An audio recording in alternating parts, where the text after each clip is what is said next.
Now, this is going to be a very quick video. I'm just going to quickly mention a business model that you may be interested in, and it's basically a quick way to make money on Fiverr. This may give you some ideas. Some people are doing this, and what I'm talking about is arbitrage. So when it comes to Fiverr, you could sell services to clients, and instead of you doing the work, you're going to pay someone else from a different freelance site, or possibly maybe even on Fiverr, to do that service for you. So for example, you could go to another freelance site, find somebody to do logo designs for $1, and then you could offer gigs on Fiverr for logo creation for $5.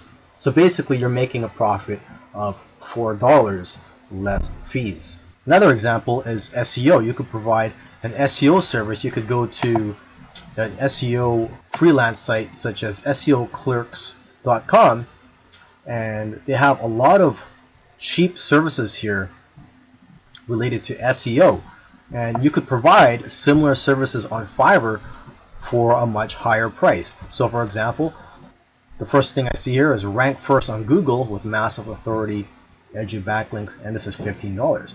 You could offer a similar service for $20 or $25 on Fiverr, and when you get orders, you would just go ahead and place an order from this freelancer. So this is something for you to think about. I imagine the type of person that would be interested in this business model is someone that doesn't have the time to provide services on Fiverr and would like a quick way to provide services to clients. What you could also do is ask some of these freelancers if they could give you a discount, because some of them are willing to give a 2-for-1 deal, and if you work with them over a long period of time, you're going to get better deals.